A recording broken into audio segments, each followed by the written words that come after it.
Assalamu alaikum student, welcome to your English lecture. Today is Tuesday 18 May 2021. Our topic was unit number 2, the sea, and subtopic was green force. Today we are going to do the question answer segment. इस chapter में हमने पढ़ा क्या है, what we have read about the green force.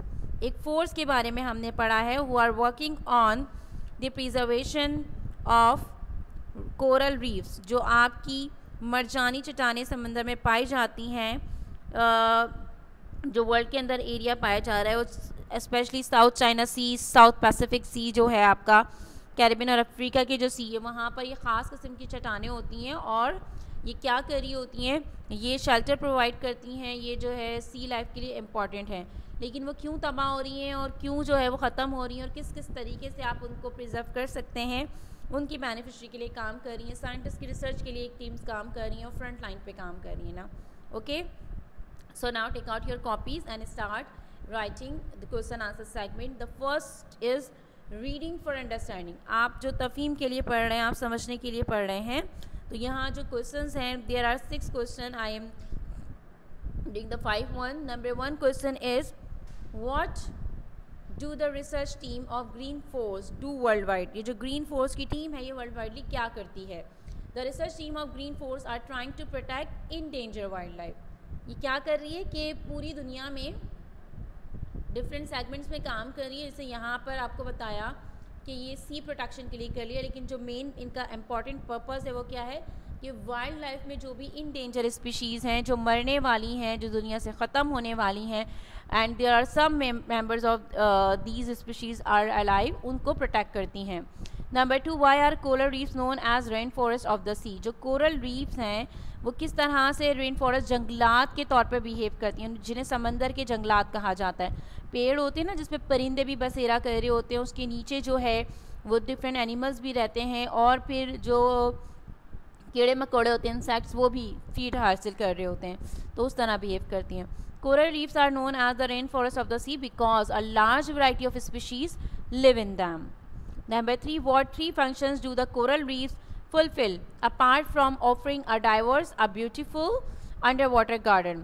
Answer: firstly, coral reefs protect fragile coastline. Secondly, they provide food for coastal communities. Thirdly, they are the breeding place for many marine species. ये coral reef protect कर रही हैं coastal areas को, फिर वो उसके साथ साथ फूड भी प्रोवाइड कर रही हैं, और थर्डली जो है वो जो ब्रीडिंग हो रही होती है मैरीन लाइफ में, उसको भी, यानी कि मज़ीद जो है वो प्रोडक्शन में भी इन्वॉल्व हो रही हैं। Number 4, how are human activities threatening the coral reefs. अब ह्यूमन एक्टिविटीज़ तो हर जगह होती हैं, and definitely most of the time human activities are responsible to destroy the natural habitats and the hunting of animals, and because of that some of the species are going to be in dangers. Human activities like overfishing, blasting and pollutions are threatening the coral reefs.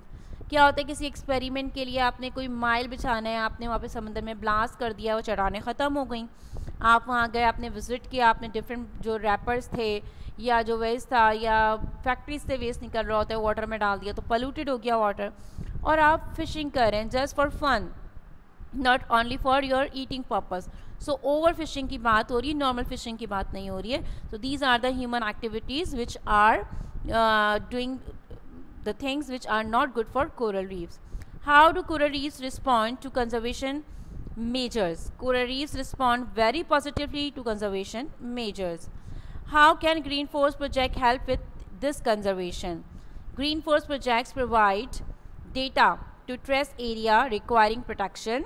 They also help in educating the coastal communities and investigate new method of alleviating pressure on the fish communities. ये क्या कर रही है? Data provide कर रही है, लोगों से बात करती है, पता चलता है किस जगह पे प्रॉब्लम है, अंडर वाटर जाकर देख रहे होते हैं, तो ये तमाम रीजंस हैं जिनकी वजह से फ़ायदा होता है।